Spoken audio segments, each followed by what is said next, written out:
Happy Thursday, everybody. I thought it would be fun to do a short unboxing video of some goodies I got in this magic cube of wonder from the wonderful people at Strings by Mail. But let's see what's inside. Also, this is a cat right here. Don't touch my light. No, that's not for you.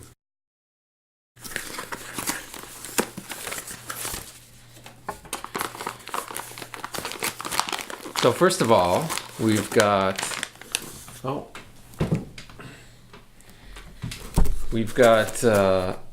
12-pack replacement set of Diodario humidifiers. These are from the two-way humidification system that Diodario makes.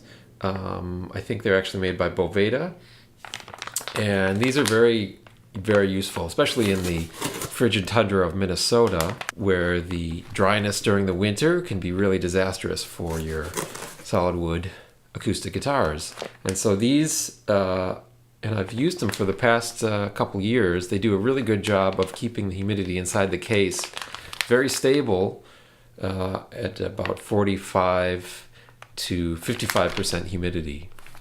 And so they don't last forever, but you can tell when they start to dry up and the material inside gets kind of hard.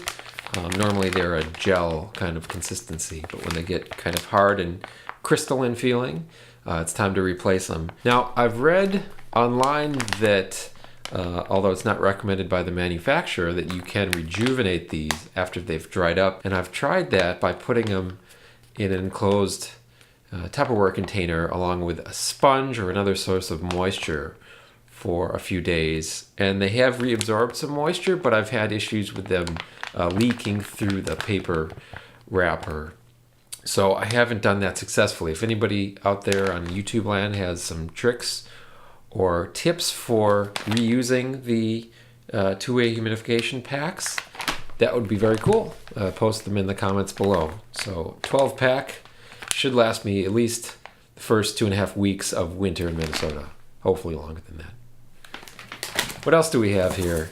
We've got a bunch of strings from Diodario.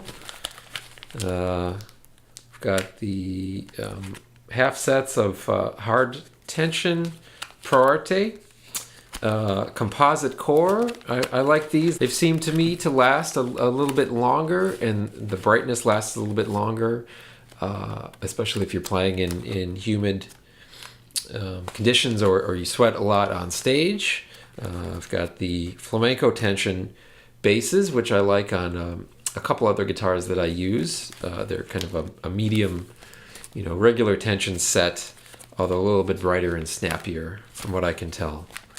I've got a bunch of those and some normal tension basses in the classical set. Let's see what else is here. A plastic bag of wonder, which contains a bunch of composite third strings that Diodario makes. This is the kind of brown or coffee colored string, and I really love it because it takes away all that tubbiness and those intonation problems that we are somewhat accustomed to on the classical guitar using a regular nylon third string. So these are thinner, they're very snappy, they're great for a flamenco guitar. I love those. And then, what else do we have here? Savarez wound bass. I believe this is a 0.66, I want to say. This is, so for an 8-string guitar, I'm trying to dial in the gauges on the 7th and 8th strings, at this point tuned to B and a low G, which would be the 3rd fret on the low E on a bass guitar. So I'm trying to find the right balance between a string that actually fits into the tie block on the guitar and the that just doesn't sound too muddy if the string is too thick. So, and it just has a nice tension. So that's what we got. A bunch of Diodario strings, Savarez bass string, and Diodario two-way humidification packs to get through this winter, hopefully without any trips to the repair shop. Also, this cat is destroying my lighting fixture at the moment. That's all right. Well, that about wraps it up. If anybody has any suggestions for products for acoustic guitar or nylon string guitar that you'd like reviewed and demoed, please leave your comments in the section below. Also remember to hit subscribe, and we'll see you again soon. Happy picking.